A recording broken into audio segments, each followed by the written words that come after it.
اعوذ باللہ من الشیطان الرجیم بسم اللہ الرحمن الرحیم اللہم وفقنا لما تحب وترضى واجعل عاقبۃ امورنا خیرا ولا تکلنا الی انفسنا طرفۃ عین ابدا رب ادخلنی مدخل صدق واخرجنی مخرج صدق واجعل لی من لدنک سلطانا نصیرا۔ حالات و مناسبات میں پہلی مناسبت افسوسناک ہے۔ افغانستان میں شدید ریکٹر کا زلزلہ آیا ہے اور اس کے نتیجے میں بھاری جانی نقصان ہوا ہے۔ 1000 سے زیادہ اموات ہیں اور اس سے دگنی تعداد مجروحین ہیں۔ اللہ تعالیٰ اس زلزلے میں فوت شدگان کی مغفرت فرمائے، ان کے اہل خاندان کو اللہ تعالیٰ صبر عطا فرمائے اور مجروحین کو اللہ تعالیٰ شفائے کاملہ عطا فرمائے انشاءاللہ۔ اور اس زلزلے سے مالی نقصان بہت زیادہ ہوا ہے، مکمل تباہی مختلف علاقوں میں پھیلی ہے، اور افغانستان کی موجودہ سیاسی صورتحال کے پیش نظر زلزلے نے مزید مشکلات لوگوں کے لیے پیدا کی ہیں، چونکہ افغانستان میں باقاعدہ حکومت نہیں ہے۔ طالبان کا تسلط ہے لیکن حکومت نہیں ہے، قبضہ ہے ان کا، اور لوگوں کے لیے ضروریات زندگی بنیادی فراہم نہیں ہیں، کاروبار نہیں ہے، حکومتی امور نہیں چل رہے، سفارتی تعلقات کسی کے ساتھ نہیں ہیں۔ اس حکومت کو دنیا کے کسی ملک نے قبول نہیں کیا، ان کے ساتھ تجارت نہیں ہو رہی۔ اس کے نتیجے میں افغان عوام پہلے ہی شدید مشکلات میں دوچار ہیں، اور ان مشکلات کے بانی خود افغانی بھی ہیں، اور خصوصاً مغربی شیطانی طاقتیں جنہوں نے افغانستان پر 20 سال تک قبضہ رکھا اور پھر انہیں ایک جنگجو گروپ کے حوالے کر کے عوام کو اور ملک کو جو اثاثے تھے ملک کے اندر وہ چرا کے نکال کے لے گئے، جو مشینری تھی وہاں نابود کر کے تباہ کر کے چلے گئے، اور ایک ویران ملک جنگجوؤں کے کنٹرول میں دے کر عوام کو اس ظلم میں چھوڑ دیا ہے، اور اس پر مزید ظلم زلزلہ ہے اور زلزلے جیسے دیگر واقعات و اتفاقات ہیں۔ ہر جن لوگ مدد کرتے ہیں ہنگامی طور پر، علامتی طور پر اور نمائشی طور پر مختلف ممالک ایسے موقعوں پر زلزلہ دیدگان کے لیے کچھ چیزیں روانہ کر دیتے ہیں جو ان کے 1-2 دن یا 1-2 ہفتوں کے لیے بھی ناکافی ہوتی ہیں، اور وہ بھی کھانے کی ضرورتیں، کسی نے پانی بھیج دیا، کسی نے کمبل بھیج دیا، لیکن جو ان کے زندگی کی بنیاد ڈھانچہ ہی سارا تار و مار ہو چکا ہوتا ہے، گھر ویران ہو جاتے ہیں اور درآمد کے ذرائع سارے ختم ہو جاتے ہیں، اس کی بحالی کے لیے کوئی قدم نہیں اٹھایا جاتا۔ آج سے کئی سال پہلے پاکستان میں جب زلزلہ آیا تھا شمالی علاقہ جات میں، اور وسیع نقصان ہوا تھا، بہت شدید، ابھی تک وہ نقصان تلافی نہیں ہوا، لوگ اپنی معمول کی زندگی پر نہیں آئے، جو کیمپوں میں تھے کیمپوں میں ہی ہیں، کچھ لوگوں کو وہاں سے نکلنا پڑا چونکہ ان کی زندگی اور کاروبار اور ہر چیز نابود ہو گئی تھی۔ اگر ملک کے اندر ایسے ادارے ہونے چاہیے، موجود بھی ہیں، لیکن چور بازاری میں وہ سارا بجٹ کھا جاتے ہیں، حوادث کے نتیجے میں جو مدد کے لیے امدادی سامان ہونا چاہیے وہ سارا سیاستدان اور بیوروکریٹ کھا جاتے ہیں،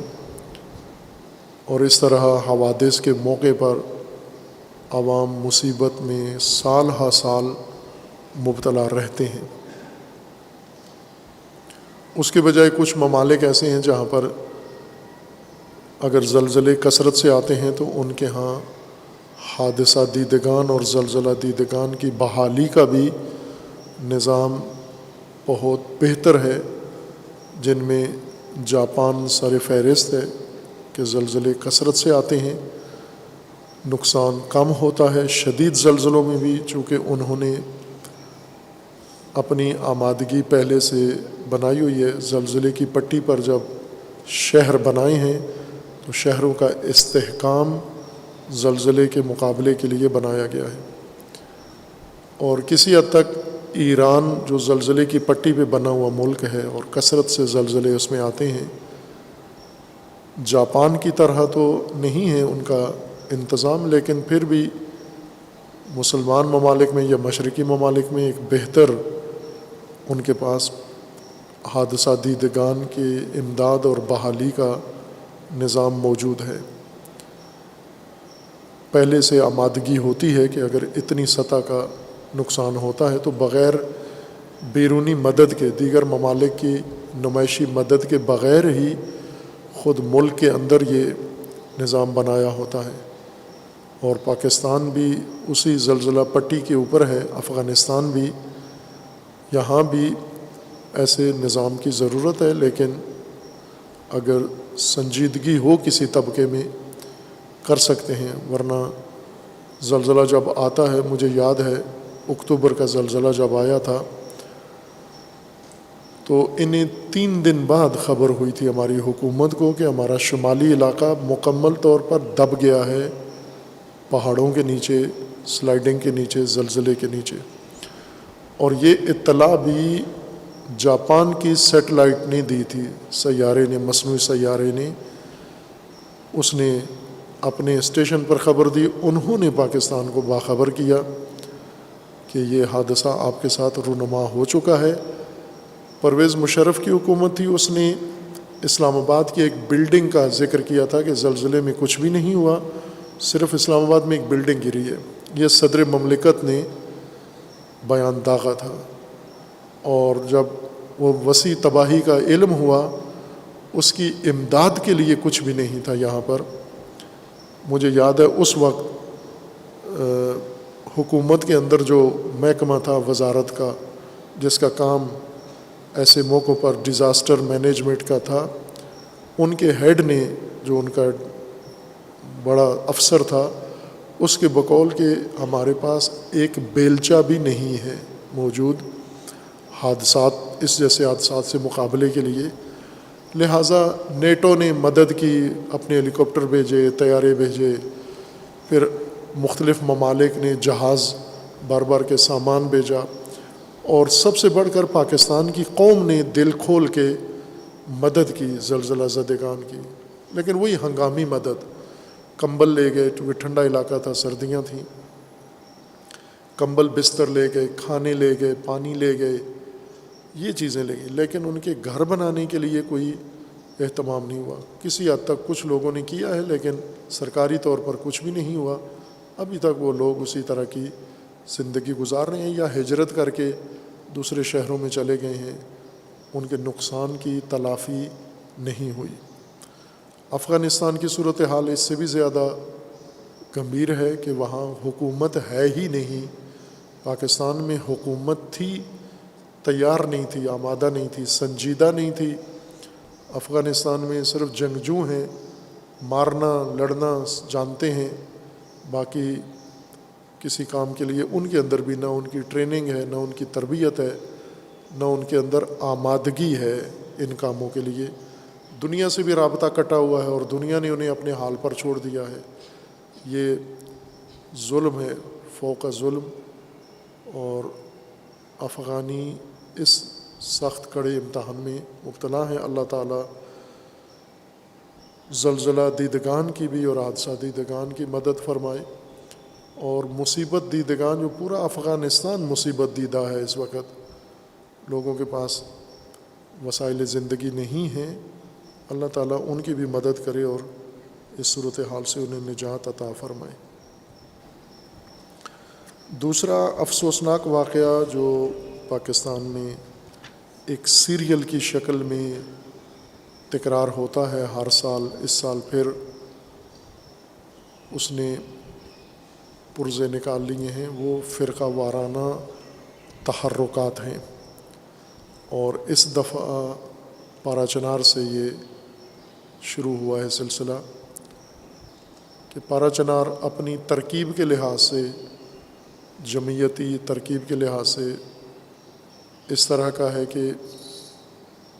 پارا چنار شہر کے اندر اور اطراف کے گاؤں میں کرم ایجنسی میں شیعہ جمعیت ہے، لیکن اس ایجنسی کے راستے جو باقی ملک سے اسے اس خطے کو ملاتے ہیں ان پر اہل سنت آباد ہیں، اور دونوں طرف قبائلی ہیں، شیعہ بھی سنی بھی ہیں، لیکن یہ شیعہ اور سنی بعد میں ہیں، پہلے قبائلی ہیں یہ لوگ۔ باوجود اس کے کہ سیاسی طور پر حکومت نے اس علاقے کو علاقہ غیر کی حیثیت ختم کر کے علاقہ پاکستان بنا دیا ہے اور انتظامی حصے میں آ گئے ہیں، اور ان کے لیے باقی پاکستان کی طرح قوانین ہیں، لیکن قبائلیت کی وجہ سے وہ کام اس طرح سے محکم مستحکم نہیں ہوا، نظام سارا قبائلی ہی ہے وہاں پر۔ قبائلی نظام میں کچھ خوبیاں ہوتی ہیں اور کچھ اس کی خامیاں اور کمزوریاں ہوتی ہیں۔ ان کی خامیوں میں سے ایک یہ ہوتا ہے کہ ان کی تقسیم اور جھگڑے سارے قبائلیت کی بنیاد پر ہوتے ہیں، بیچ میں سیاست، قومیت اور مذہب بھی لے آتے ہیں، لیکن ہوتا سارا قبائلیت کی بنیاد پر ہے۔ مثلا شیعہ قبیلہ شیعہ قبیلے کے ساتھ ممکن ہے الجھ پڑے، سنی قبیلہ سنی قبیلے کے ساتھ الجھ پڑے۔ جب قبائلی آپس میں کسی مشکل میں پڑتے ہیں تو پھر مذہب بعض اوقات بیچ میں آ جاتا ہے، بعض اوقات قبائلیت ہی ہوتی ہے۔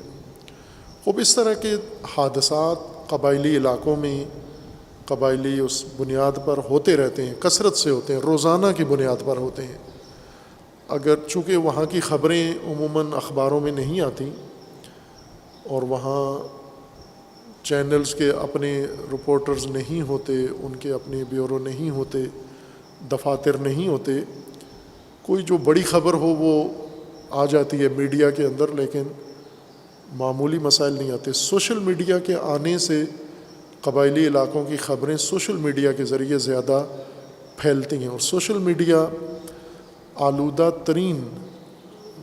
نقطہ ہے، پلید ترین ہے۔ سب سے زیادہ گندگی اس وقت اتنی گٹروں میں نہیں ہے، گندے نالوں میں نہیں ہے جتنی سوشل میڈیا کے اوپر ہے، اور اس وقت اس علاقے میں سوشل میڈیا زیادہ ذریعہ بنا ہوا ہے۔ ایک واقعہ ہوا، وہ کسی بھی بنیاد پر ہو سکتا ہے، اس کے بارے میں زیادہ وضاحت نہیں آئی، چونکہ عموماً وہاں کے جھگڑے اسی طرح کے ہوتے ہیں، یا کوئی قبائلی دشمنی ہوتی ہے، آپس میں لین دین کا جھگڑا ہوتا ہے، کوئی اس طرح کے غیرتی مسائل ہوتے ہیں قبائلی نوعیت کے۔ ایک وین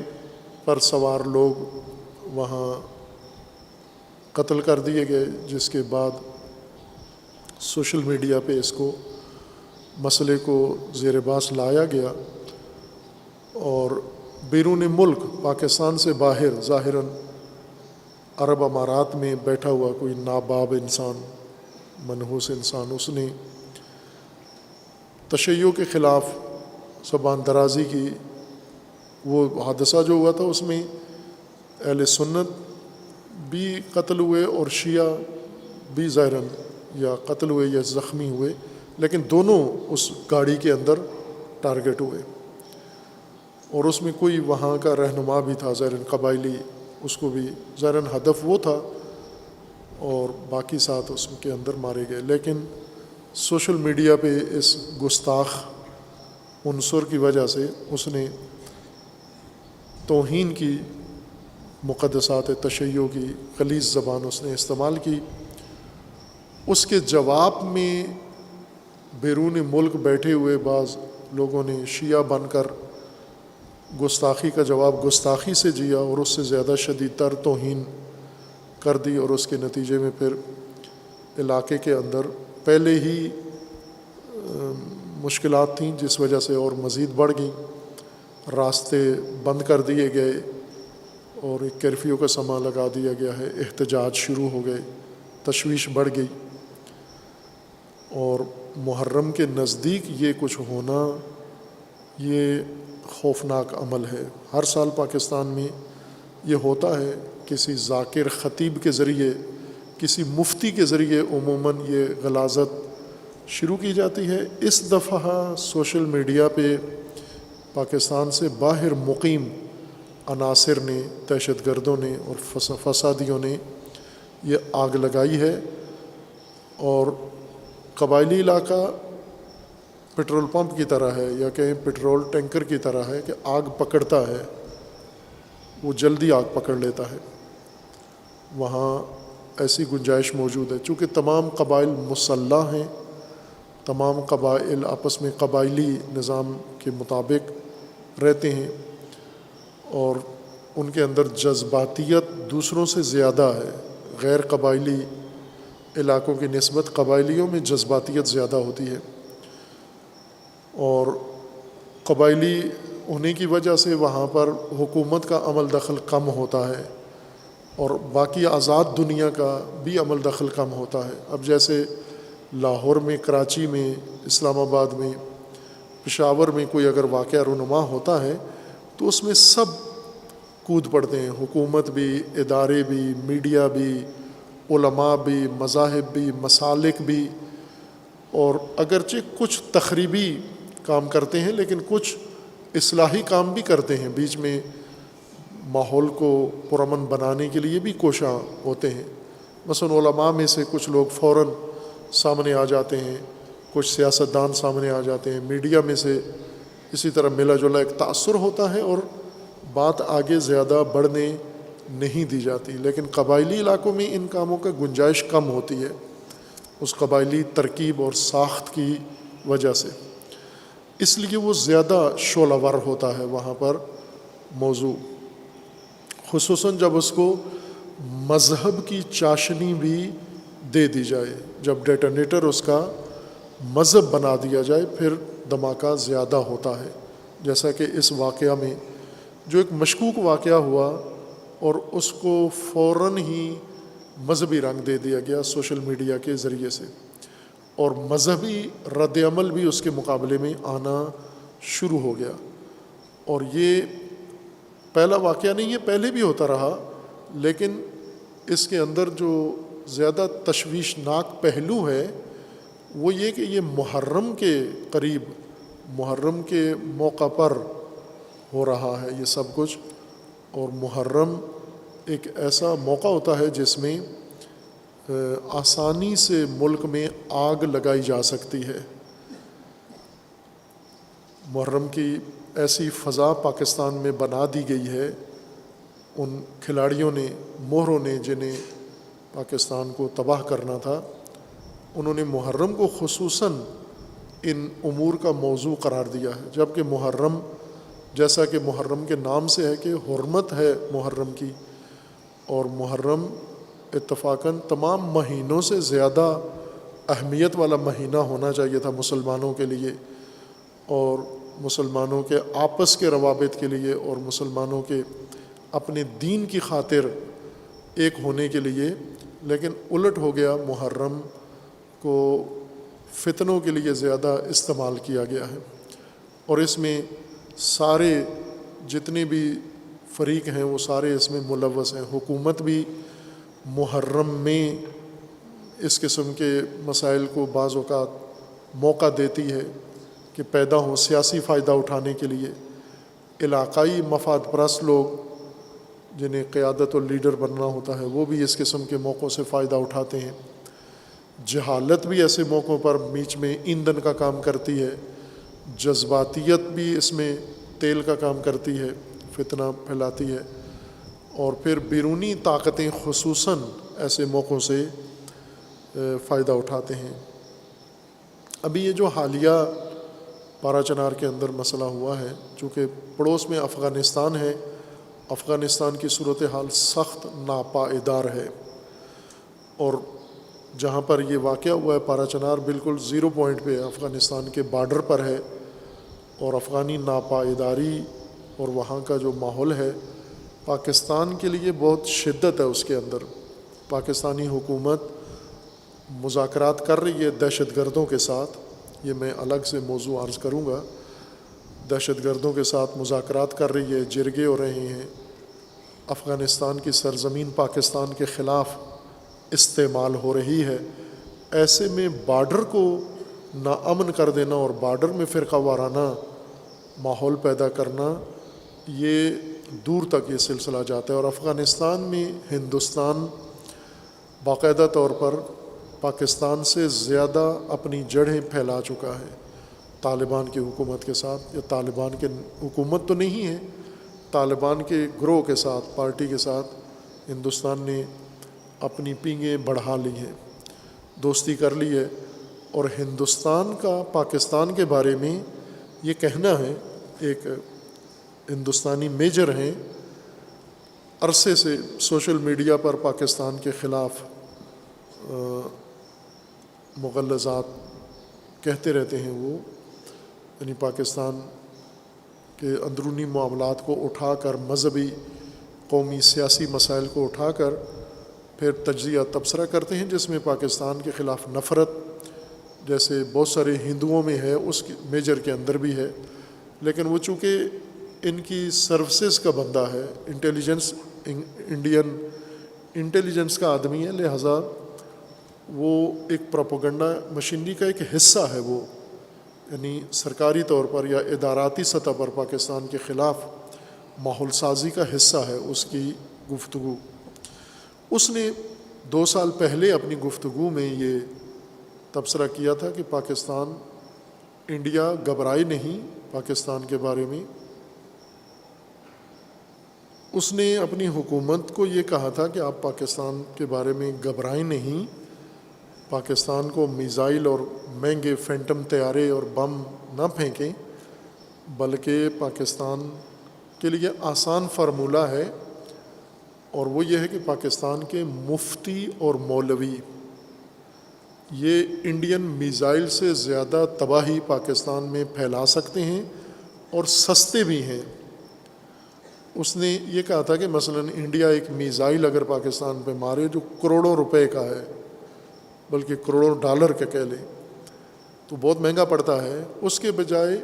اس نے یہ کہا تھا کہ 2 لاکھ یا 2.5 لاکھ کا مولوی اور مفتی، یہ اس کو دبئی سے یہ پیسے دیے جائیں، نام بھی لیا اس نے کہ دبئی سے اس کو بیٹھ کر پاکستان میں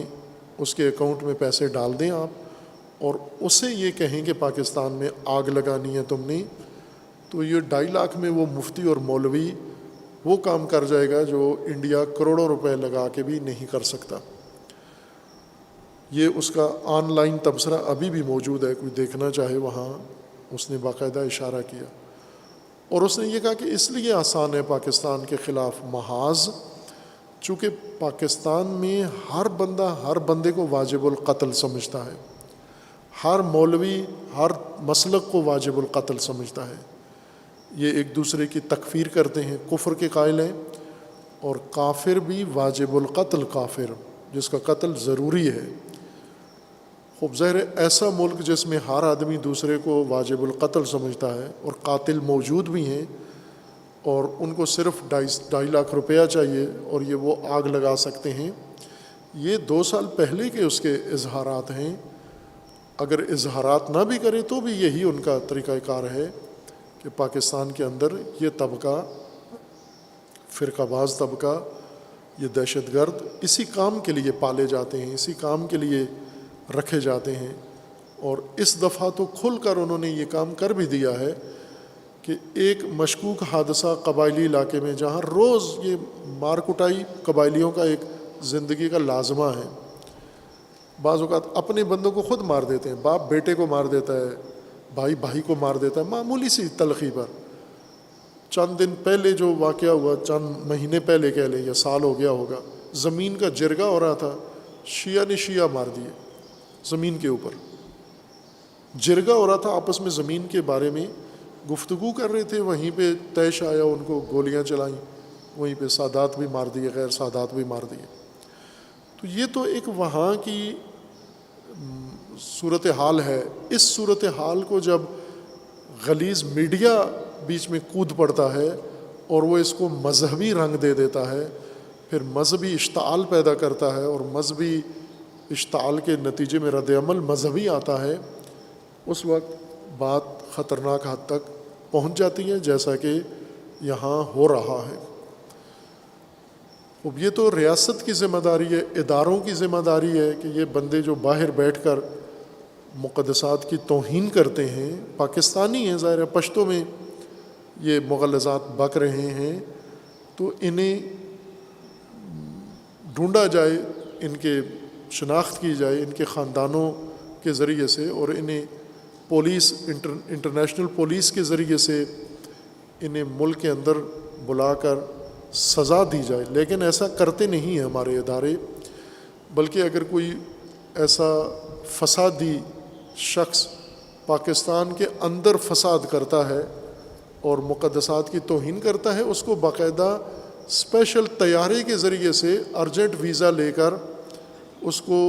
انگلینڈ منتقل کر دیتے ہیں۔ یہاں تو گورنمنٹ کا بہت اعلیٰ انتظام ہے، سہولت ہے دہشت گردوں کے لیے اور فسادیوں کے لیے۔ ورنہ اگر ریاست دلچسپی رکھتی ہو کہ ملک میں فرقہ واریت نہیں ہونے دینا، تو سب سے پہلے یہ دو فریق جنہوں نے میڈیا کے اوپر یہ غلاظت بکی ہے، ان سب کو پکڑ کر اور ان کو عبرتناک سزا دی جائے تاکہ آئندہ ایسا کوئی قدم نہ اٹھائے۔ یہ کام جو ریاست کو کرنا چاہیے، اداروں کو کرنا چاہیے، ظاہر ہے وہاں نہیں ہے۔ اس علاقے میں دونوں شاکی ہیں حکومت سے، اہل سنت کو بھی حکومت سے شکوہ ہے کہ یہ ان کے حق میں کوئی قدم نہیں اٹھاتے، شیعہ کو بھی حکومت سے ہمیشہ شکوہ ہے کہ یہ شیعوں کے تحفظ کے لیے کچھ بھی نہیں کرتے۔ اور یہ بات درست بھی ہے کہ وہاں پر کوئی ایسا واضح قدم نہیں اٹھایا جاتا جس سے وہاں کے لوگوں کو احساس تحفظ ہو کہ حکومت نے ہمارے تحفظ کے لیے یہ پالیسی بنائی ہے، یہ قدم اٹھایا ہے، یہ فیصلہ کیا ہے۔ ایسا حکومت کی طرف سے کبھی بھی سننے کو نہیں ملتا، بلکہ جب بھی ایسا ماحول بنتا ہے تو اس کو دبانے کے لیے، اس کو ٹالنے کے لیے، اس کو مزید ٹائم پاس کرنے کے لیے کوشش کرتے ہیں، حل کی طرف کبھی بھی نہیں گئے۔ جن موضوعات پہ جھگڑا ہوتا ہے، جیسے جنگل پہ جھگڑا ہے، زمینوں پہ جھگڑا ہے، بعض اور پراپرٹی پہ جھگڑا ہے، اس طرح کے مسئلے حکومت ایک ہی دفعہ بیٹھ کر حل کرے تاکہ فتنے کی جڑ ختم ہو جائے، حکومت یہ کام نہیں کرتی۔ اور قبائلی نظام میں ظاہر ہے قبائلی حکومت پر انحصار بھی نہیں کرتے، اپنے نظام پر کرتے ہیں۔ تو آج کا قبائلی علاقہ وہ محض قبائلی نہیں رہا، سوشل میڈیا کی وجہ سے یہ قبائلیت اب اس باقی دنیا سے جڑ چکی ہے۔ تو جب قبائلیت کے اندر بھی باہر سے یہ فتنے منتقل ہو سکتے ہیں، لہٰذا وہاں پر خود مقامی لوگوں کے اندر یہ شعور آگاہی ہونی چاہیے، اور وہاں کی لیڈرشپ یہ کام کرے، لوگوں کو بتائے کہ جب بھی کوئی دشمن آپ کے لیے گراؤنڈ بناتا ہے، میدان بناتا ہے، جال بچھاتا ہے، آپ اس میں مت کودیں، آپ اس میں نہ چھلانگ لگائیں۔ یہ وہ ضابطہ ہے، قانون ہے جو امام خمینی رحمۃ اللہ علیہ ہمیشہ بیان فرماتے تھے، اپنی قوم کو اور دیگر اقوام عالم کو یہ رہنمائی فرماتے تھے کہ کبھی بھی دشمن کے گراؤنڈ میں مت جاؤ، مت کودو۔ مقامی لوگ، جوانوں کے اندر یہ شعور ہونا چاہیے کہ جب کوئی دشمن ہمارے لیے پلاؤ پکاتا ہے، ہم نے نہیں کھانا۔ یہ پلاؤ مت کھاؤ جو دشمن نے پکایا ہے تمہارے لیے، وہ کھچڑی مت کھاؤ جو دشمن نے بنائی ہے تمہارے لیے، اس میدان میں مت جاؤ جو دشمن نے تمہارے لیے تیار کیا ہے۔ یہاں پر یہ میدان دشمن نے تیار کیا ہے، ایک حادثہ ہوا اور اس سے فوراً فتنے کے لیے گراؤنڈ بنایا گیا، تو عکس العمل دکھاتے ہوئے، رد عمل دکھاتے ہوئے یہ دیکھیں کون کر رہا ہے یہ کام۔ یہ جو سوشل میڈیا پر ہیں، بعید نہیں ہے کہ جس ملک میں امارات کے ہندوستانی سفارت خانے نے یہ منحوس انسان کرائے پہ لے کر اس سے یہ غلاظت اگلوائی ہے، اور جس کے جواب میں پھر شیعہ نے بھی یہ کام کیا ہے۔ ممکن ہے وہ جو شیعہ کے نام سے کر رہا ہے وہ بھی جس ملک میں ہے اس ملک کے انڈین سفارت خانے نے اس کو ہائر کیا ہو، کرائے پہ لیا ہو، اور اسے جوابی کارروائی کے لیے۔ اور یہ بھی ممکن ہے کہ یہ ایک ہی کمرے سے دونوں کام ہوئے ہوں۔ یہ کراچی میں معروف واقعہ ہے، کراچی میں ایک واقعہ ہوا تھا جو پولیس نے ذکر کیا ہے، یہ شاید 90 کی دہائی کا واقعہ ہے، کہ ایک کالے رنگ کی کار اس نے 3 جگہ حملے کیے۔ ایک جگہ اس نے اہل سنت علماء پہ حملہ کیا، مسجد پہ، اہل سنت مسجد پہ حملہ کیا۔ وہی کار گئی جا کر اس نے شیعہ امام بارگاہ پہ حملہ کیا، اسی گاڑی نے۔ وہی گاڑی گئی تیسری جگہ اس نے ایک کسی دکان یا بازار میں جا کر اٹیک کیا۔ ایک ہی گاڑی نے، ایک ہی گروپ نے شیعہ بھی مارے، سنی بھی مارے۔ اب ظاہر ہے کہ کراچی میں اس وقت یہ فضا تھی، کراچی میں جنگ تھی، کراچی کا ڈان کون بنے گا، یہ آپ جوانوں کو علم نہیں ہے، اور ہونا چاہیے یہ علم۔ کراچی کی تباہی میں کس کس کا ہاتھ ہے؟ ضیاء الحق نے جو اپنی منحوس سیاست کی، حکومت کی، بنو امیہ کی طرح ناحق اقتدار قائم کرنے کے لیے ملک کو تباہ کیا، مذہب کو استعمال کیا، ملک کو تباہ کیا، ہر چیز اس منحوس نے دو پہ لگائی تھی۔ اس میں سے ایک یہ کام کیا اس نے کہ پیپلز پارٹی کا اثر رسوخ کراچی سے ختم کرنے کے لیے، اور جماعت اسلامی جو ایک بڑی مضبوط مذہبی جماعت تھی ان کو ختم کرنے کے لیے MQM بنائی انہوں نے، اور وہ ایسی دہشت گرد جماعت بنی، ماں ہے پاکستان میں دہشت گردی کی ماں MQM ہے، جس پر ابھی آ کر انہوں نے اس کے لیڈر پر، اور یعنی سال ہا سال اس نے کوئی 40 سال ملک کے اندر تباہی مچائی ہے، پھر آخر میں نعروں کو بہانہ بنا کے اس نے پاکستان کے خلاف نعرے لگائے ہیں، ان پہ پابندی لگا دی، نہ پوری جماعت پر، اس شخص پر جو کراچی انگلینڈ بیٹھا ہوا ہے۔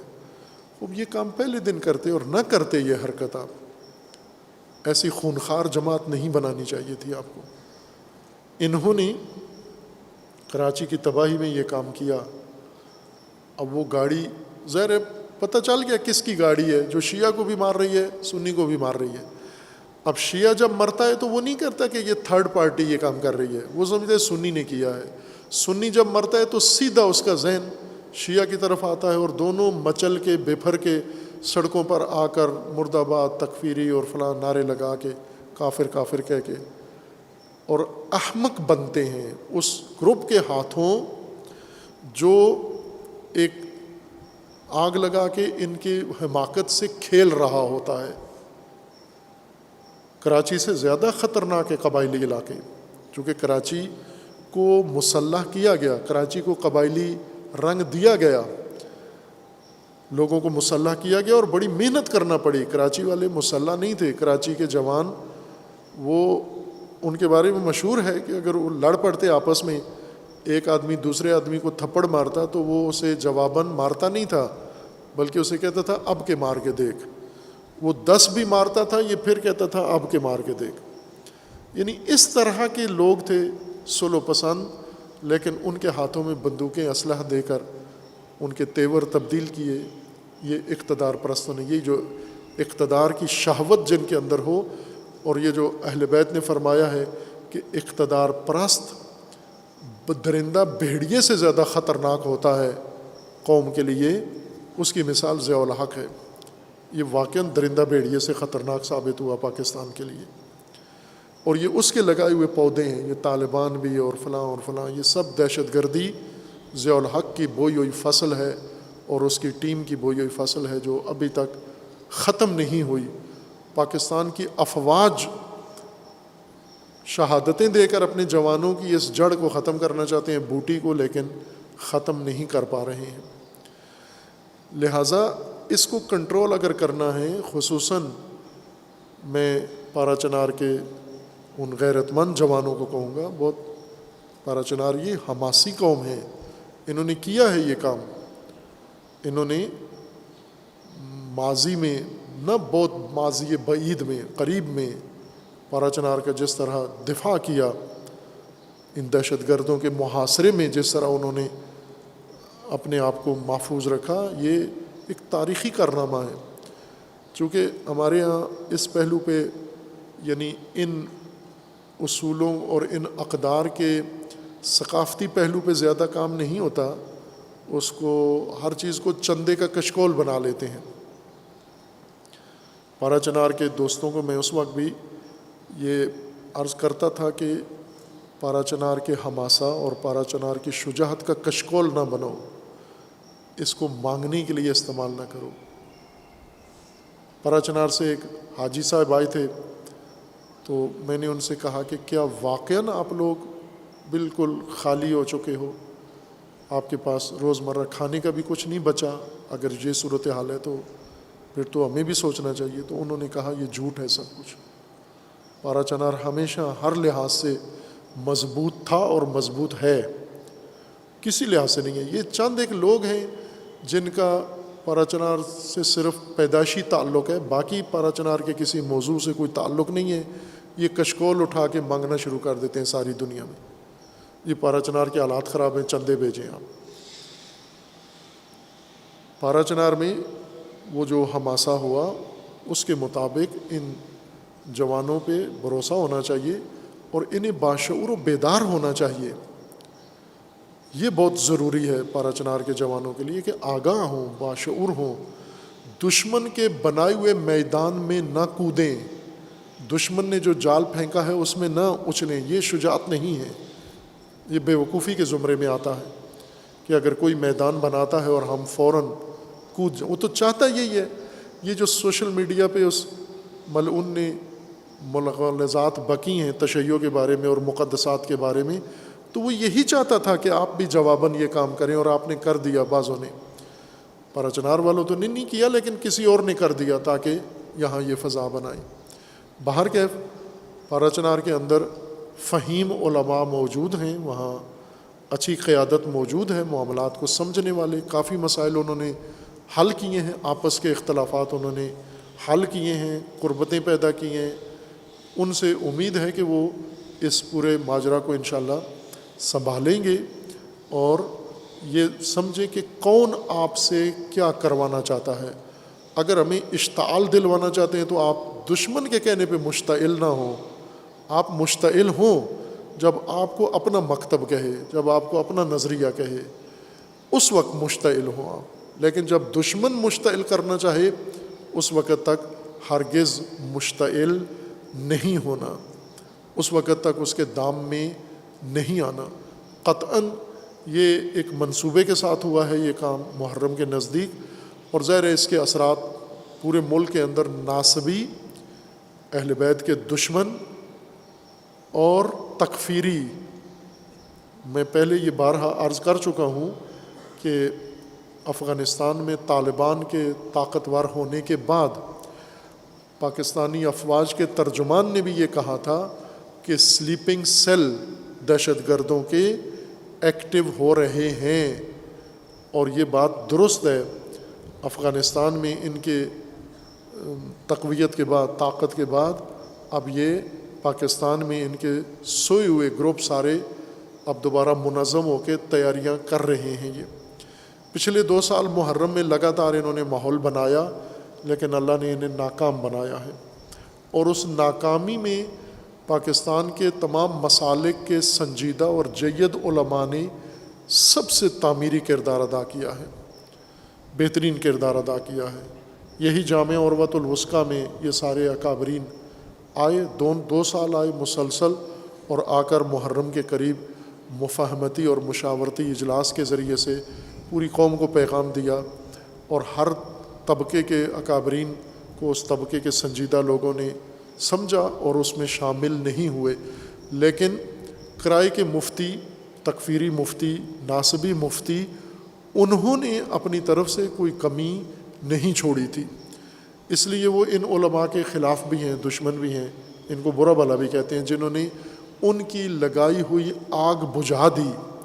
یہ ان علماء کو تحمل نہیں کرتے۔ ابھی بھی انشاءاللہ ایسا ہوگا، محرم الحرام کے قریب انشاءاللہ 21 جولائی کو اور 21 ذی الحجہ کو یہاں جامعہ عروۃ الوثقیٰ میں حرمت محرم کانفرنس ہے۔ سابقہ کانفرنس صرف اکابرین اور بڑی شخصیات کی ہوتی تھی، اس دفعہ اس کو ہم نے وسعت دی ہے، ملک بھر سے انشاءاللہ جتنے سنجیدہ افراد ہیں، متدین افراد ہیں، بانیان مجالس ہیں، بانیان جلوس ہیں، خطباء ہیں، علماء ہیں، ائمہ جمعہ ہیں، ذاکرین ہیں، اور جتنے باقی افراد ہیں جن کا محرم کے حوالے سے اپنے اپنے مسلک میں، اپنے اپنے مذہب میں ایک اہم کردار اور ذمہ داری ہوتی ہے،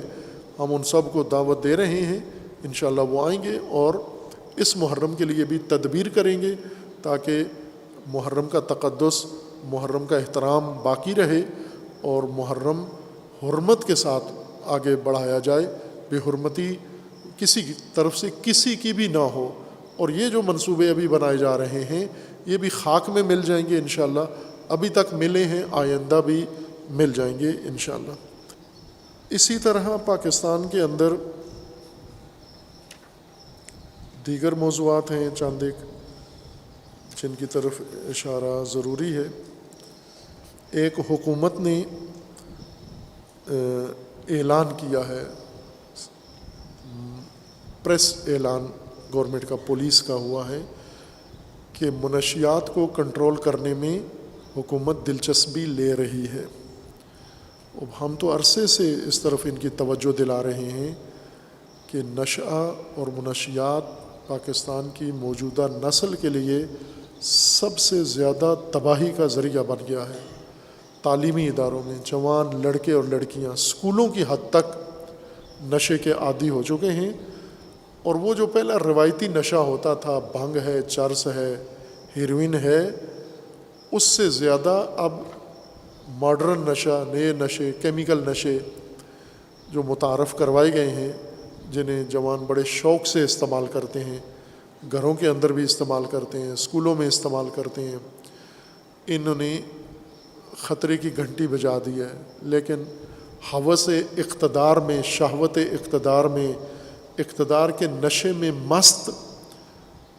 حکمران غافل ہیں کہ یہ نسل ہمارے ہاتھ سے جا رہی ہے۔ اسی طرح علماء بھی ان سیاست کے نشیوں کو دیکھ کر انہیں بھی شوق چڑھتا ہے نشے کا، یہ بھی سوٹا لگانا چاہتے ہیں سیاست کا، اقتدار کا۔ اپنا عالمانہ کام چھوڑ کے، امر بالمعروف چھوڑ کے، نہی عن المنکر چھوڑ کے، قوم کو آگاہی دینے کا عمل چھوڑ کر، اپنا فریضہ چھوڑ کر تبلیغ و تعلیم، سیاست کی طرف علماء کا زیادہ رجحان ہے۔ اور سیاست میں چونکہ ووٹرز ان کو چاہیے، لہٰذا یہ ہر نشئی کا بھی احترام کرتے ہیں، یہ سیاسی علماء فاسق و فاجر کا بھی احترام کرتے ہیں، یہ ان کے ہاتھ چومتے ہیں، جا کر ان کے پاؤں میں بیٹھتے ہیں تاکہ ان کو بھی اقتدار ملے۔ انہوں نے بھی اپنا کام چھوڑ دیا ہے، حکمرانوں نے بھی اور علماء نے بھی۔ میڈیا ہمارا سب سے زیادہ فاسد شعبہ ہے، جو ہر تباہی پھیلاتا ہے، تمام اقدار کو کچلتا ہے۔ آگاہی کے علاوہ ہر کام میڈیا کرتا ہے، چونکہ تجارتی میڈیا ہے، پیسے بھی کماتا ہے اور فساد بھی پھیلاتا ہے۔ یہ عمل اگر حکومت دلچسپی لے رہی ہے تو خوشی کی بات ہے، لیکن یوں نہیں کہ حکومت آتی ہے، شاید کسی عالمی ادارے سے کوئی پیسے لیے ہوں گے انہوں نے، یا کوئی بجٹ اس کو ہضم کرنے کے لیے یہ پالیسیاں بناتے ہیں، ورنہ ضرورت اس بات کی ہے کہ یہ کام بہت سنجیدگی کے ساتھ عوام کی مدد سے، عوامی طبقات کی مدد سے، والدین کی مدد سے، جوانوں کی مدد سے اس ملک کو نشے کی لعنت سے پاک کیا جائے۔ خوفناک حد تک نشہ پھیل رہا ہے۔ ابھی جو اخبار میں نے پڑھا آئی جی لاہور کا بیان، وہ یہ کہہ رہے تھے کہ یہ سڑکوں کے اور پلوں کے نیچے جتنے نشئی ہیں ان سب کو اٹھا کے کسی دوسری جگہ منتقل کر دیا جائے گا۔ تو آپ در حقیقت ملک کو نشے سے پاک نہیں کر رہے ہو، آپ روڈ صاف کر رہے ہو۔ جس طرح ایک گاڑی روڈ سے کچرا اٹھاتی ہے، ایک گاڑی جائے گی نشئی اٹھا لے گی۔ نشہ اگر کنٹرول کرنا ہے تو نشے کی سمگلنگ کرنے والوں کو پکڑو، اور یہ آپ کو بیوروکریسی میں ملیں گے، یہ آپ کو سیاستدانوں میں ملیں گے، پارلیمنٹ میں ملیں گے، صوبائی قومی اسمبلیوں میں ملیں گے، اور بڑے بڑے ڈیروں پہ بیٹھے ہوئے یہ چودھری اور جاگیردار ملیں گے جن کا کام ہی نشے کا ہے، نشہ بیچنا۔ اور یہ جو ان کے پاس اتنی دولت ہے جو سمجھ میں نہیں آتی، حساب میں نہیں آ رہی،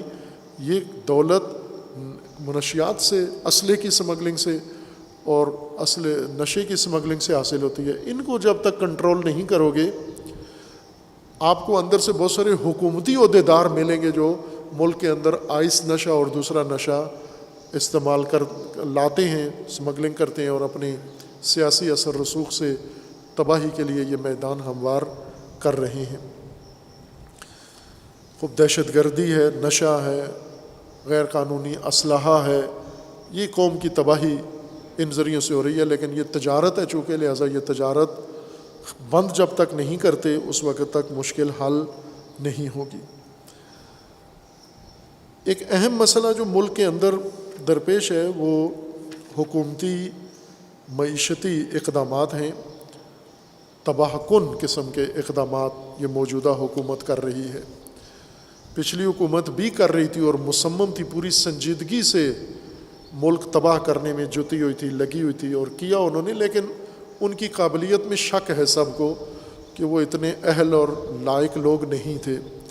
نااہل تھے، اسی وجہ سے نکل بھی گئے، حکومت سنبھال نہیں سکے۔ ان موجودہ لوگوں کو کہا جاتا ہے یہ بہت اہل ہیں اور تجربہ کار ہیں لوٹ مار کے، اور بہت تجربہ کار ہیں تباہ کن فیصلے کرنے کے، اور انہوں نے کر کے دکھایا بھی ہے۔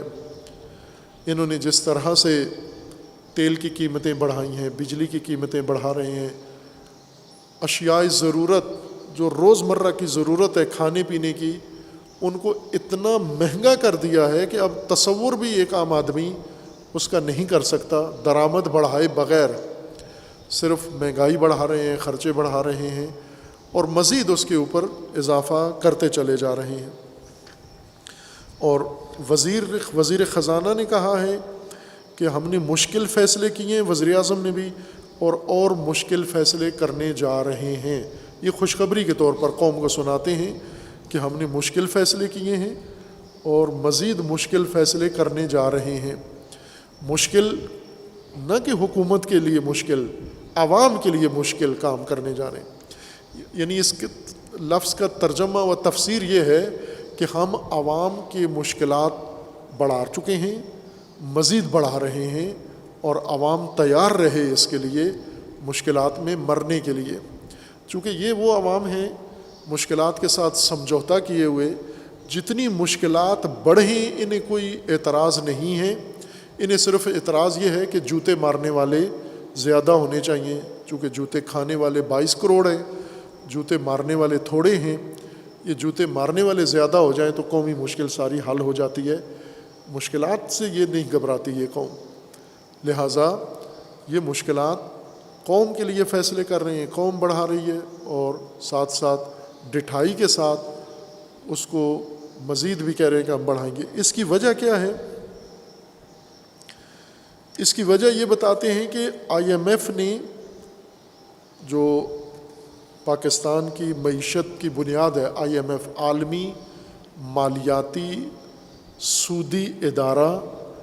جو پاکستان جیسے ملکوں کو قرض دیتا ہے، اور جتنا قرض دیتا ہے اس سے کئی گنا زیادہ ان سے سود لیتا ہے، اور یہ ملک اس قرض کے بوجھ تلے روز بروز دبتے چلے جاتے ہیں اور نابودی کی حد تک پہنچ جاتے ہیں۔ اس ادارے سے انہوں نے نیا قرض مانگا، پہلے کا لیا ہوا تھا جو ابھی واپس نہیں کیا، نیا قرض مانگا ہے۔ پچھلی حکومت نے معاہدہ ہوا تھا، اس معاہدے کے مطابق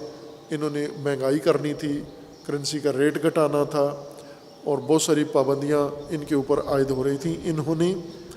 کوشش کر کے آئی ایم ایف کو راضی کرنے کی کوشش کر رہے ہیں، اور آئی ایم ایف راضی نہیں ہو رہا۔ وہ راضی اس دن ہوگا جس دن پاکستان سری لنکا کی طرح اعلان کر دے گا کہ پاکستان نابود ہو چکا ہے، معیشت پاکستان کی دیوالیہ ہو چکی ہے۔ یہ اس دن کی انتظار میں بیٹھے ہیں۔ ایک اور ادارہ ہے، عالمی مالیاتی ادارہ ہی ہے لیکن مالیاتی نظارتی ادارہ ہے، امدادی ادارہ نہیں ہے، اور وہ ہے FATF، ایک عالمی ادارہ ہے دنیا میں فائنانس کنٹرول کرنے کے لیے، اور انہوں نے پاکستان کو زیر نظر رکھا ہوا ہے کہ پاکستان کے اندر جو مالی تبادلہ ہوتا ہے یہ دہشت گردی کے کام آتا ہے، لہٰذا پاکستان کو انہوں نے گرے لسٹ میں ڈالا ہوا تھا، خاکستری لسٹ میں، یعنی مشکوک ملکوں میں جہاں پر مشکوک کام ہوتے ہیں، اور پاکستان کو سال ہا سال سے اس دباؤ میں رکھ کر ان سے شرائط منوائیں۔ ابھی اس آخری اجلاس میں جو ہوا اس میں انہوں نے یہ اندیا دیا کہ پاکستان نے جو ہم نے کہا تھا شرائط ساری پوری کر دیں گے۔ ابھی بھی انہوں نے پاکستان کو وائٹ لسٹ میں نہیں ڈالا بلکہ بلیک لسٹ ہونے کا خطرہ ہے، گرے لسٹ میں رکھا ہوا ہے، لیکن یہ تاثر دیا ہے کہ گویا پاکستان وائٹ لسٹ میں آنے والا ہے، جس کی خوشیاں اپوزیشن بھی منا رہی ہے، حکومت بھی منا رہی ہے، اسٹیبلشمنٹ بھی منا رہی ہے، سب اس کی خوشی منا رہے ہیں کہ یہ ہماری کامیابی ہے۔ FATF کو راضی کر لیا ہے۔ کیوں راضی کیا ہے؟ اس لیے کہ انہوں نے جو ان سے کروانا تھا وہ کروا لیا ہے۔ ابھی IMF نے راضی ہونا ہے۔ FATF راضی ہوا ہے چونکہ انہوں نے کہا ہوا تھا کہ آپ کشمیر میں جو مداخلت کرتے ہیں دہشت گردی ہے، لہٰذا کشمیر کی مدد بند کریں چونکہ یہ دہشت گردی ہے۔ کشمیر کی آپ مالی مدد کرتے ہیں اور افرادی مدد کرتے ہیں اور سیاسی مدد کرتے ہیں، یہ سب بند کریں۔ پاکستان نے پرویز مشرف کے دور سے یہ مدد بند کر دی، اور جس وجہ سے کشمیر انڈیا نے نگل لیا۔ یہ FATF نے دباؤ ڈال کر کشمیر سے پاکستان کو دور کیا، کشمیر کو دہشت گردی، کشمیر میں پاکستان کی مدد کو دہشت گردی قرار دیا اور پاکستان کو دہشت گردی میں ملوث قرار دیا۔ اور کشمیر کے موضوع پر جتنے پاکستانی تھے جنہوں نے کشمیر کے سلسلے میں اپنی زندگیاں بھی قربان کی ہوئی تھیں، شہادتیں بھی پائیں، ان سب کو دہشت گرد قرار دے کر اور کئی 100 سال قید سنا کر انہیں نظر بند کیا ہوا ہے۔ FATF اب راضی ہوا ہے جب جتنے بھی پاکستان کے کشمیر کے حوالے سے جو اقدامات تھے وہ سب پاکستان نے ختم کیے ہیں اور کشمیری مجاہدین کو مجرم قرار دے کر سزا دی ہے۔ FATF راضی ہوا ہے۔ اب IMF راضی ہونا ہے۔ IMF قیمتیں بڑھانے سے راضی نہیں ہوگا، ٹیکس لگانے سے راضی نہیں ہوگا۔ IMF کی رضا کے لیے ابھی چند دن پہلے ایک امریکی اخبار میں مضمون چھپا ہے، اور اس مضمون کے اندر باقاعدہ طور پر یہ تجویز آئی ہے پاکستان کے لیے کہ پاکستان کی معیشت مکمل طور پر نابود ہو چکی ہے، ختم ہو چکی ہے، زیرو۔ اس کی معیشت کو بحال کرنے کے لیے پاکستان کو $100 بلین قرض دیا جائے، $100 بلین، $100 ارب اس کو قرض دیا جائے پاکستان کو۔ ابھی $6 ارب کے قرض کی بات ہوئی تھی جس میں سے 1 ارب یا 2 ارب ابھی ان کو ملنا ہے۔ 100 ارب ان کو دے دیں تاکہ پاکستان کی معیشت اپنے پاؤں پہ کھڑی ہو جائے، اور اس کے بدلے میں پاکستان کے ایٹمی اثاثے پاکستان سے لے لیے جائے اور کسی ذمہ دار ملک کو دے دیں، جس طرح یوکرین ایٹمی طاقت تھا، اور جب رشیا ٹوٹا، روس سوویت یونین ٹوٹا، تو یوکرین کے ایٹمی اثاثے اقوام متحدہ نے روس کو دلوا دیے کہ روس ذمہ دار ملک ہے، یوکرین غیر ذمہ دار ملک ہے، غیر ذمہ دار ملک اپنے ایٹمی اثاثے ذمہ دار ملک کے حوالے کر دے۔ اس وقت تک اقوام متحدہ کے نزدیک اس خطے میں، ایشیا میں سب سے ذمہ دار ملک اقوام متحدہ کے نزدیک اسرائیل ہے۔ پاکستان کو غیر ذمہ دار ملکوں میں یہ FATF میں ڈال کے رکھنا، یہ ثابت کرنا تھا کہ غیر ذمہ دار ملک ہے پاکستان۔ اور IMF نے جو معیشت کی بربادی کر دی ہے، دیوالیہ کر دیا ہے، اس کے لحاظ سے بھی کہ یہ غیر ذمہ دار ہیں، یہ دہشت گردی بھی کنٹرول نہیں کر رہے، یہ فلاں بھی نہیں کر رہے، نتیجتاً ان کو پیسوں کی سخت ضرورت ہے ورنہ ملک دیوالیہ ہو جائے گا۔ یہاں تک انہوں نے پہنچایا ہے، پاکستان کی معیشت کو صفر کیا ہے انہوں نے۔ اب ظاہر ہے پاکستان کو آگے چلنے کے لیے پیسے کی ضرورت ہے، ڈالر کی ضرورت ہے۔ ڈالر کی انہوں نے جھلک دکھا دی ہے کہ ہم آپ کو $100 بلین قرض دیتے ہیں،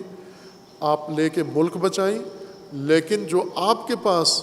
سرمایہ ہے وہ سارا ہمیں دے دیں، آپ ذمہ دار ملک کو دے دیں۔ ذمہ دار ملک اسرائیل ہے، یعنی یہ ایٹمی اثاثے وہاں لے جائیں۔ تیاریاں اس کام کی ہو رہی ہیں، اس بات کے لیے ہو رہی ہیں۔ یہ باقاعدہ آرٹیکل ہے جو امریکی جریدے میں چھپا ہے، اور یہ چھپوائے جاتے ہیں اس قسم کے آرٹیکل، صحافی پیشہ ورانہ صحافت سے نہیں ہوتے، یہ باقاعدہ کرائے کے صحافیوں سے لکھوائے جاتے ہیں کہ آپ یہ آئیڈیا دیں، یہ آئیڈیا پاکستان میں آئے گا۔ اب آپ توجہ کریں کہ پاکستان میں سینٹ میں ظاہر نائب چیئرمین سینٹ پاکستان کے موجودہ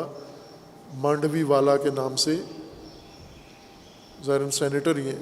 سلیم مانڈوی والا پیپلز پارٹی کے رکن ہیں۔ انہوں نے باقاعدہ طور پر پچھلے ہفتے یہ بیان دیا ہے کہ پاکستان کو اپنے مفادات کو مد نظر رکھ کر تمام ملکوں سے، اسرائیل سے تعلقات قائم کرنے چاہیے۔ چونکہ عرب ملک مفادات کی خاطر اسرائیل کے دوست بن گئے ہیں، تو پاکستان کیوں دوست نہیں بن رہا ہے؟ خوب یہ سینٹ کے اندر سے آواز آتی ہے، وہ آرٹیکل وہاں چھپتا ہے، اس آرٹیکل کو آئیڈیا ہوتا ہے، یہ آئیڈیا پاکستانی بیوروکریٹ، سیاستدان، جرنیلوں کے ذہنوں میں ڈالا جاتا ہے کہ پاکستان کی رفاہ، فلاح، بہبود، ترقی کا راز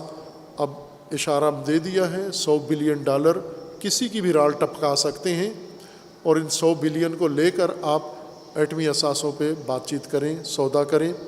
جس طرح ایران کو انہوں نے جکڑ دیا ہے، اسی طرح پاکستان کو بھی یہ اس حد تک پہنچانا چاہتے ہیں۔ ظاہر ہے ایسے میں جو اقتدار کے ہوس میں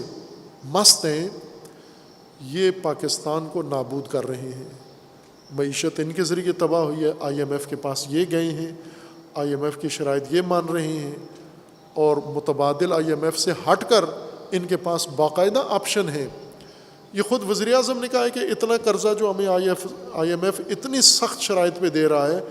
اتنا تو ہمیں چائنا نرم شرائط پہ دے سکتا ہے، سعودی عرب دے سکتا ہے، بہت سارے ملک، لیکن یہ ادھر نہیں جاتے، یہ IMF سے جاتے ہیں۔ چونکہ IMF نے آخر میں پاکستان کو پھر بلیک لسٹ کرنا ہے اور دیوالیہ اعلان کرنا ہے، اور اثاثے پاکستان کے انہوں نے پاکستان سے لینے کے لیے کمپین چلانی ہے، اور پیچھے ہندوستان بیٹھا ہوا اس بات کو تقویت کر رہا ہے، اس سیاست کو۔ اور یہ سارے اس میں ملوث ہیں، اس میں یہ نہیں کہہ سکتے کہ موجودہ حکومت کر رہی ہے۔ پچھلی حکومت نے جتنا اس بابت کرنا تھا کر کیا، انہوں نے، وہ مامور ہی اسی بات پر تھے۔ میں نے بارہا آپ کی خدمت میں یہ موضوع سوال اٹھایا تھا کہ ایک ایسی حکومت جو بالکل ناکام ہے، 100% اور ہر شعبے میں ناکام ہے، جس نے اپنا ہر وعدہ توڑا ہے، اپنی ہر بات سے ہٹے ہیں، اپنی ہر بات کی خلاف ورزی کی ہے، کسی شعبے میں ایک صفر کارکردگی نہیں دکھا سکے، ان کو اتنی دراز مدت اقتدار میں کیوں رہنے دیا گیا؟ اس کا مطلب ہے کوئی بڑا کام اس حکومت نے کرنا ہے، اور وہ کیا انہوں نے، یہاں تک پہنچا کر انہیں، یعنی اس سابقہ حکومت جو ختم ہوئی ہے، اس سٹوری کے اور اس سینیریو کے تناظر میں انہیں بچایا گیا ہے۔ یعنی اب جو اگلا قدم تباہ کن اٹھانا ہے، یہ اگر عمران خان آخری قدم بھی اٹھاتا تو ہمیشہ کے لیے پاکستانی قوم کے لیے منفور بن جاتا. انہوں نے اس سے وہ کام سارا لے کر عین وقت پر واردات کے وقت اس کو پیچھے کر کے محفوظ کر لیا ہے، جو اس کے حامی ہیں، جو اس کو لائے تھے، اور دوسروں کو آگے کر دیا ہے کہ یہ ننگ تمہارے گلے میں پڑے. اور یہ بھی اقتدار میں کہ اتنے بھوکے ہیں کہ انہیں یہ نہیں سمجھ آئی. ایک طرف سے یہ شور مچاتے ہیں کہ ایٹمی دھماکے ہم نے کروائے تھے، مسلم لیگ نے کروائے تھے. اب جہاں لے کے جا رہے ہیں تمہیں، وہ تو ساری بنیاد ہی ختم کرنے کی طرف لے کے جا رہے ہیں. آج بھی ان کے پاس راستہ ہے، یہیں سے آئی ایم ایف کو جواب دیں، متبادل راستوں کی طرف جائیں. آئی ایم ایف کے بغیر ایران زندہ ہے، آئی ایم ایف کے بغیر ملیشیا زندہ ہے، آئی ایم ایف کے بغیر 20 ایسی معیشتیں ہیں جو زندہ ہیں. آئی ایم ایف نے ٹوٹل میرے خیال میں 16 ملکوں کو نابود کیا ہوا ہے، باقی سب آئی ایم ایف کی زد سے باہر ہیں. پاکستان کو کیا مجبوری ہے کہ آئی ایم ایف کے ساتھ ہی اس نے پسنا ہے؟ باقی ممالک کے ساتھ کی طرح یہ کر سکتے ہیں؟ مشکل ہے. تباہ کر دیا، ملک لوٹ لیا ہے تم نے، تباہ کر دیا، ویران کر دیا ہے. لیکن اگر یہ ملک ہوا تو مزید لوٹو گے. اپنی لوٹ مار کے لیے ہی اس کو بچاؤ. اگر یہ نہ ہوا تو لوٹو گے کیا تم؟ کل چوری کیا کس چیز کی کرو گے جب یہ سارا کھاتا ہی سلسلہ ہی ختم ہو گیا تو؟ اور اس میں پاکستان کے عوام جو بالکل ایک غیر جاندار کی طرح،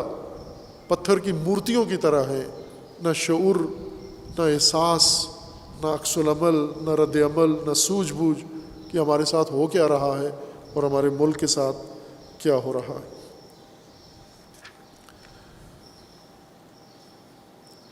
ایک اور موضوع جو پاکستان میں ضروری ہے جس کی طرف توجہ دلانا،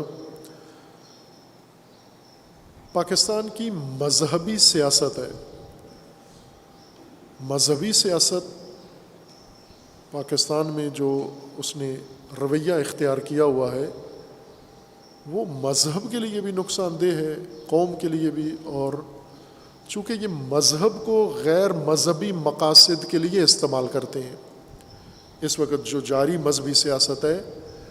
مذہب کا جھنڈا، مذہب کا نام، مذہب کا عنوان، مذہب کی توانائی، مذہبی افرادی قوت، مذہبی جذبات، یہ سب کچھ غیر مذہبی مقصد کے لیے استعمال کر رہے ہیں اسی اقتدار کے لیے. مثلا مذہبی اور غیر مذہبی بیٹھ کر آپس میں مشترکہ ایک ہی ہدف حاصل کرنے کے لیے. آخر مذہبی اور غیر مذہبی کا کیا اشتراک ہے آپس میں؟ سیکولر اور مذہبی کا کیا اشتراک ہے آپس میں؟ لیکن چونکہ مقصد ایک ہے دونوں کا. جیسے سیاسی پارٹیاں ہیں، یہ سیاسی پارٹیاں پارلیمنٹ میں جانا چاہتی ہیں، تو پارلیمنٹ میں جانا کعبے جانے کی طرح تو نہیں ہے کہ کعبہ میں جا رہے ہیں آپ، پارلیمنٹ میں جا رہے ہو اقتدار کے لیے. دوسرا مذہبی بھی کہتا ہے مجھے بھی وہیں جانا ہے جہاں اس نے جانا ہے، اقتدار میں، پارلیمنٹ میں جانا ہے. پارلیمنٹ میں جا کے کیا کرو گے؟ جو وہ کر رہے وہی میں کروں گا. چند ٹھیکے اس نے لیے ہیں، چند میں لے لوں گا، چند کنٹریکٹرز کو ملیں گے، چند مجھے مل جائیں گے. لیکن وہ اور چیزیں استعمال کرتا ہے اقتدار تک آنے کے لیے. یہ مذہب کو استعمال کرتا ہے، مذہب کے ذریعے اقتدار میں آنا چاہتا ہے. وہ مذہب کو غیر مذہبی مقاصد کے لیے استعمال کرنا، یہ سب سے بڑی توہین مذہب ہے. یہ توہین مذہب پہ پاکستانی بہت مچلتے ہیں، لیکن جب دوسرے کریں تو، جب خود کریں تو بڑے خوش ہوتے ہیں کہ ہم توہین مذہب کر رہے ہیں. مذہب کو غیر مذہبی مقاصد کے لیے استعمال نہ کریں. عموماً جیسے ابھی پارا چنار میں ایک مشکوک واردات ہوئی ہے، اس کو فوراً مذہبی اشتعال انگیزی کے لیے مذہبی رنگ دینے کی کوشش کی ہے. جب یہ مذہبی رنگ پکڑ لے گا تو اس مذہبی رنگ کو سیاست کے لیے استعمال کریں گے، الیکشن کے لیے استعمال کریں گے، مفادات کے لیے استعمال کریں گے. کوئی بھی ایشو کھڑا ہوتا ہے، مثلا رکشے والے کے ساتھ کسی شخص کی لڑائی ہوئی، رکشے والا سنی ہے، سواری پیسنجر شیعہ ہے، رکشے والا شیعہ ہے، پیسنجر سنی ہے، عموماً کرائے پہ لڑائی ہو جاتی ہے ان کی. رکشے والے کو پیسنجر کہتا ہے مجھے فلاں جگہ اتارو، وہ کہتا ہے نہیں اتارتا. ان میں آپس میں لڑائی ہو جاتی ہے. ایک فریق فوراً مذہبی نعرہ لگا دیتا ہے یہ شیعہ ہے، اس نے شیعہ ہونے کی وجہ سے میرا کرایہ نہیں دیا، یہ سنی ہے، اس نے سنی ہونے کی وجہ سے، تعصب کی وجہ سے یہ کام کیا. فوراً مولوی مفتی کود کے آ جاتے ہیں، ایک رکشہ ڈرائیور کے حامی ہو جاتے ہیں، دوسرے رکشہ پیسنجر کے حامی ہو کے آپس میں مذہبی جنگ شروع کر دیتے ہیں. اب یہ حماقت ہے یہ کہ روزمرہ شیعہ سنی مشترک رہ رہے ہیں اور ان کے جھگڑے مذہبی نہیں ہوتے، تجارتی جھگڑے ہوتے ہیں، لین دین کے جھگڑے ہوتے ہیں، زمین کے جھگڑے ہوتے ہیں، آپس میں ان کے اور بہت سارے مسائل، عدالتی گھریلو شادیوں کے جھگڑے ہوتے ہیں. ہر چیز کو اب کتنی جگہ شادیاں ہوئی ہیں شیعہ کی سنی کے ہاں، سنی کی شیعہ کے ہاں. عام ہے، پاکستان کے ہر خاندان کے اندر یہ عمل ہو رہا ہے اور اچھا کام ہے، یہ کوئی برا کام نہیں ہے. ہر چند مفتیوں کو اچھا نہیں لگتا، تکفیریوں کو اچھا نہیں لگتا، لیکن یہ چونکہ عام لوگوں کا آپس میں اس موضوع پہ کوئی مسئلہ نہیں ہے. لیکن جب بھی یہ شیعہ سنی میاں بیوی میں لڑائی ہوتی ہے فوراً مذہبی مسئلہ بنا دیتے ہیں. چونکہ جی یہ شیعہ لڑکی تھی اور وہ غیر شیعہ تھا شوہر، لہٰذا مذہبی طبقہ آ جاتا ہے میدان میں، ریلیاں نکالے گا، دھرنے دے گا، جلوس نکالے گا. یہ ایک خاندانی جھگڑا ہے، گھریلو جھگڑا ہے، اس کا مذہب سے کوئی تعلق نہیں ہے. اس کو مذہبی رنگ دینا مذہب کی توہین ہے. اس کو انہی اصولوں پر طے کرو جو خاندانی جھگڑے ہیں. یہ ہر چیز کو ایشو بنا کر مذہبی، مثلاً اگر عدالت میں کوئی کیس لگا ہوا ہے اور وہ شیعہ فرد ہے اور اس کو توقع کے مطابق عدالت سے فیصلے اس کے حق میں نہیں ہوتے، شیعہ کے ساتھ تعصب ہو رہا ہے. چونکہ جج سارے سنی ہیں لہذا شیعہ کے حق میں فیصلے نہیں کر رہے. یہ مذہب کا غلط استعمال ہے، توہین مذہب ہے. یہ سیاست میں سب سے زیادہ آلودگی ہے اور مذہب کو اس غیر مذہبی مقصد کے لیے استعمال کرتے ہیں. امیر المومنین علیہ الصلوۃ والسلام کا مبنی یہ تھا کہ اقتدار اگر مذہب کے لیے، دین کے لیے ہو تو اقتدار جائز ہے، لیکن دین کبھی بھی اقتدار کے لیے نہیں ہوگا. اقتدار سے دین کا نظام قائم ہونا ہو تو پھر ٹھیک ہے. امیر المومنین کا وہ معروف واقعہ جو آپ جانتے ہیں سارے،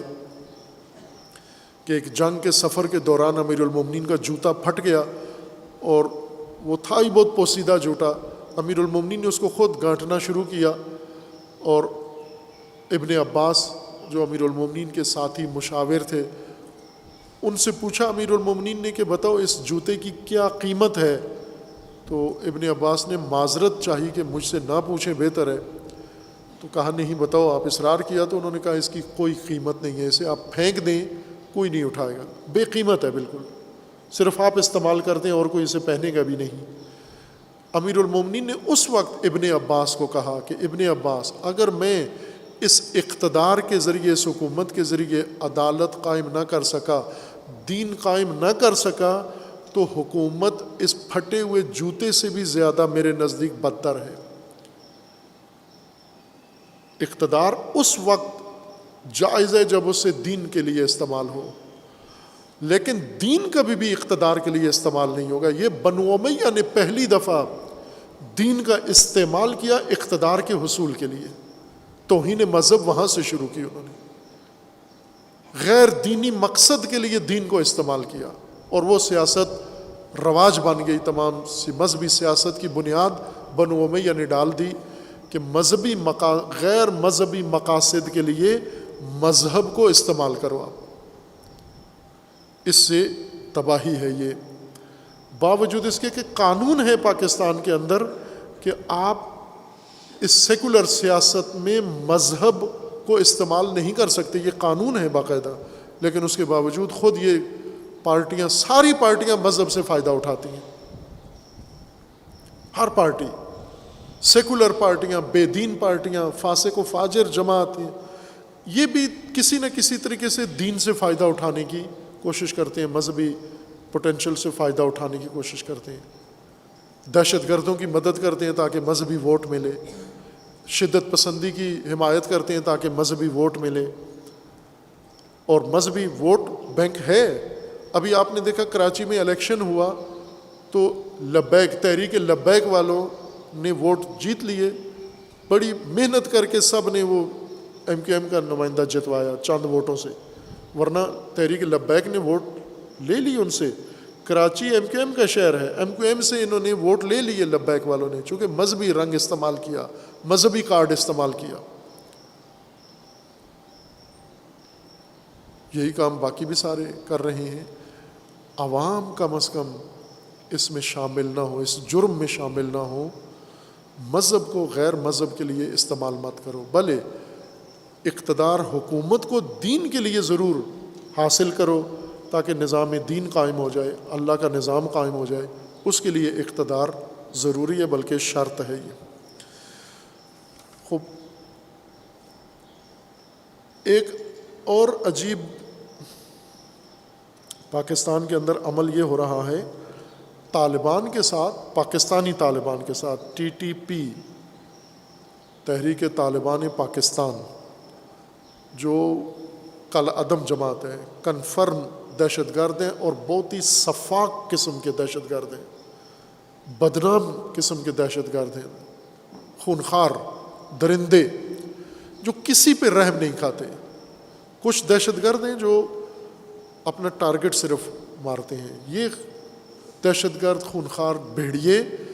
یہ ٹارگٹ نہیں مارتے، یہ عوام، پبلک، بچے، بڑے، ہر چیز کو، جیسے پشاور سکول انہوں نے تباہ کیا، اب وہ چونکہ فوجی سکول تھا لہٰذا وہ دہشت گردی کا واقعہ قرار دیا گیا، باقی جتنے بچے انہوں نے عورتیں مارے وہ سب بھول گئے۔ 80,000 یہ گورنمنٹ کے اعداد و شمار ہیں، 80,000 شہید پاکستان کے ان لوگوں نے کیے ہیں، جن میں سب سے زیادہ حصہ اسی طالبان کا ہے، انہوں نے زیادہ مارے ہیں لوگ، باقیوں کے حصے میں کم آئے ہیں۔ اور جتنے باقی تھے لشکر جنگوی، سپاہی صحابہ، وہ سارے انہی کے گروپ ہیں، انہی کے ذیلی برانچیں ہیں، شاخیں ہیں، اوپر ماسٹر جمعیت یہ ہے۔ حکومت ان کے ساتھ، ریاست ان کے ساتھ مذاکرات کر رہی ہے، اور یہ جو پارا-چنار میں صورتحال بنی ہے وہ بھی اسی تناظر میں بھی دیکھا جا سکتا ہے اس کو، کہ ان کے ساتھ مذاکرات ہو رہے ہیں۔ انہوں نے یہ شرط پاکستان کے لیے رکھی ہے کہ ہم اس وقت ریاست کو تسلیم کریں گے، وہ ریاست کو نہیں مانتے، ریاست ان کو نہیں مانتی۔ ریاست نے یہ کہنا ہے کہ تحریک طالبان کالعدم ہے، تحریک طالبان کہتے ہیں کہ پاکستان کالعدم ہے، ہم پاکستان کو اس وقت مانیں گے جب پاکستان ہمارے مطالبات قبول کرے۔ خوب، کیا مطالبات ہیں ان کا؟ یہ کہنا ہے کہ یہ جو علاقہ غیر تھا پہلے قبائلی، اور آپ نے اب اس کو انتظامی حصہ بنا دیا ہے، یہ ختم کرو، ان کو پھر سے علاقہ غیر قرار دو، یعنی حکومت کا عمل دخل ختم ہو جائے، فوج اس علاقے سے نکل آئے، پولیس اس علاقے سے نکل آئے، چوکیاں ختم ہو جائیں، تھانے عدالتیں ختم ہو جائیں، یہ علاقہ غیر ہو، یعنی دہشت گردوں کا علاقہ،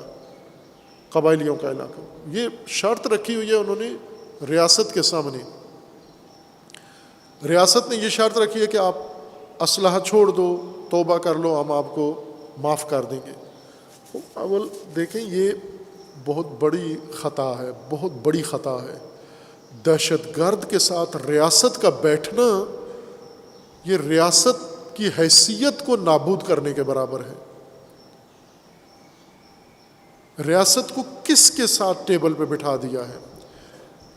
اگر وہ ریاست کے درجے پر اوپر آ گئے ہیں کہ جتنی ریاست کی اہمیت ہے اتنی دہشت گردوں کی بھی ہے، یہ بھی جرم ہے، یا ریاست کو دہشت گردی کے نچلے درجے تک اتار کے ٹیبل پہ بٹھا کے ان کے ساتھ بات کرنا، دونوں جرم ہے۔ یا ریاست کو دہشت گردی کے درجے پہ لے آئے ہو، یا دہشت گردوں کو ریاست کے درجہ دے دیا ہے تم نے، دونوں صورتوں میں خطا ہے۔ دہشت گردی کا جب نعرہ لگایا ہے کہ ہم نے اس کو ختم کرنا ہے تو ختم کریں۔ افغانستان میں آپ نے طالبان کو سپورٹ کیا ہے، انہوں نے قبضہ کر لیا ہے،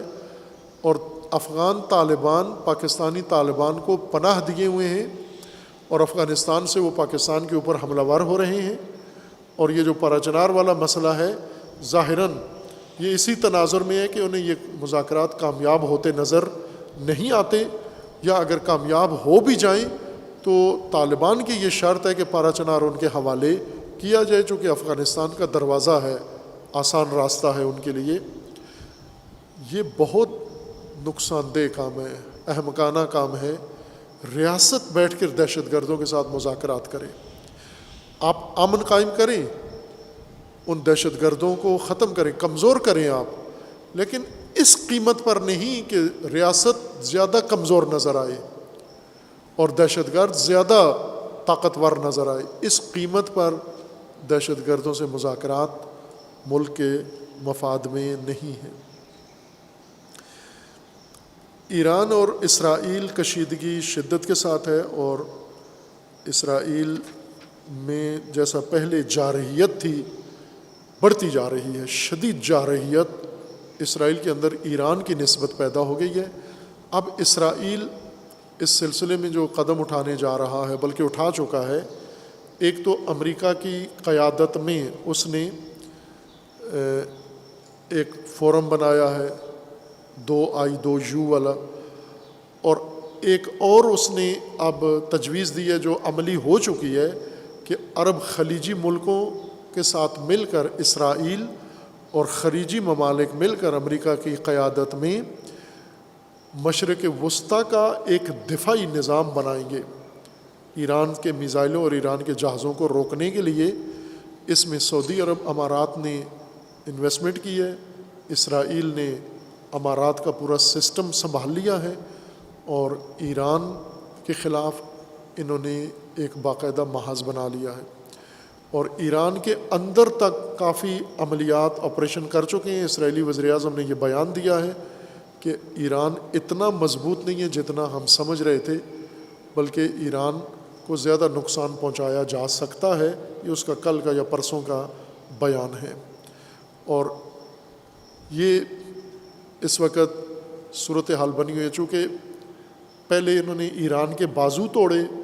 حزب اللہ کے لیے لبنان کو متاثر کیا،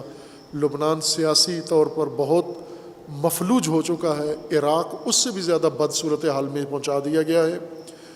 اور عراق کا یہ کام لبنان میں سنی طبقے کو استعمال کر کے، اور وہاں کا ماحول سعودیہ نے خراب کیا ہے، عراق میں شیعہ جماعت کو استعمال کر کے اس کو کمزور کیا ہے۔ مقتدی صدر کی جماعت، اس نے الیکشن لڑا، جیتا، جیت کے استعفیٰ دے دیا تاکہ مزید ملک کے اندر بحران پیدا ہو، اور اب حج کرنے جا رہا ہے، سیاسی حج۔ وہ جس طرح امیر المومنین نے ان شخصیات کو کہا تھا کہ کہاں جا رہے ہو، انہوں نے کہا عمرہ کرنے جا رہے ہیں مکہ، تو حضرت نے فرمایا مجھے پتہ ہے تم نے جو عمرہ کرنا ہے عنقریب میدان جنگ میں ملیں گے۔ یہ وہ حج ہے جو عمرہ کرنے جا رہے ہیں۔ عراق کے حالات بھی بہت پیچیدہ ہیں، لیکن یہ صورتحال خلیج میں تیزی کے ساتھ، اب اسی وجہ سے امریکہ نے ایران کے ساتھ جو معاہدہ مذاکرات ہو رہے تھے اس سے بھی نکل گیا ہے، وہ تقریباً اب ناکام ہی ہے، وہ مذاکرات بے نتیجہ تقریباً معطل ہیں اس وقت، اور ایران کو اور کئی پابندیوں کا شکار کر رہے ہیں۔ لیکن جیسا میں نے ہمیشہ کہا ہے کہ اور کسی ملک میں یہ ساری چیزیں تشویشناک ہیں، ایران کے بارے میں مشکلات ضرور ہیں یہ، لیکن تشویش اس وجہ سے نہیں ہے کہ ایرانی قیادت اس قسم کے حادثات اور واقعات میں بہت پختہ ہے، اور بارہا انہوں نے اس طرح کی صورتحال کا مقابلہ کیا ہے اور اسے کامیابی سے طے کیا ہے۔ اس دفعہ بھی انشاءاللہ جو نقشہ صہیونیوں نے، عربوں نے بنایا ہے مل کر، وہ ناکام ہوگا۔ اسی سلسلے کی ایک کوشش یہ ہوئی ہے کہ بن سلمان ترکی کے دورے پر گیا ہے۔ بن سلمان نے اردوان کو جا کر بغل میں لیا ہے، اردوان نے اس کو بغل میں لیا ہے، دونوں بھائی بن گئے ہیں۔ یہ اس کا پہلا ترکی کا دورہ ہے۔ ترکی اور سعودی عرب میں آپس میں شدید مخاصمت رہی ہے۔ بن سلمان کے اقتدار میں آتے ہی ترکی کے ساتھ اس کے حالات بگڑ گئے تھے، اور وہ اوج پہ پہنچے جب 3-4 سال پہلے جمال خاشقجی صحافی، سعودی صحافی کو ترکی کے سعودی سفارت خانے میں ٹکڑے ٹکڑے کروایا بن سلمان نے، اور اردوان نے اس کا ذمہ دار بن سلمان کو قرار دیا اور اسی پر FIR کٹوائی،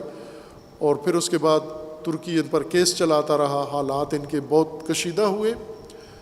کچھ عرصہ پہلے اردوان نے یہ فیصلہ کیا کہ خاشقجی کا کیس چونکہ سعودی باشندہ تھا، سعودیوں نے مارا ہے، سعودی سفارت خانے میں مارا ہے، لہٰذا یہ ترکی کا کیس ہی نہیں بنتا۔ اس نے یہ کیس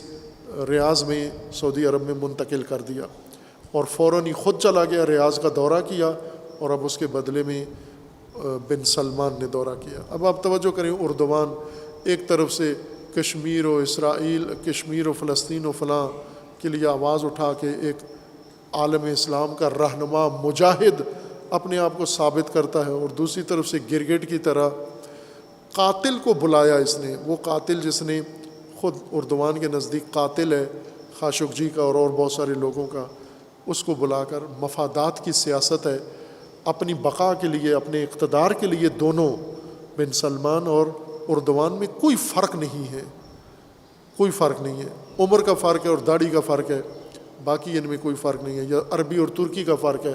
سیاست ایک ہے بنو امیہ والی، طریقہ ایک ہے دونوں کا،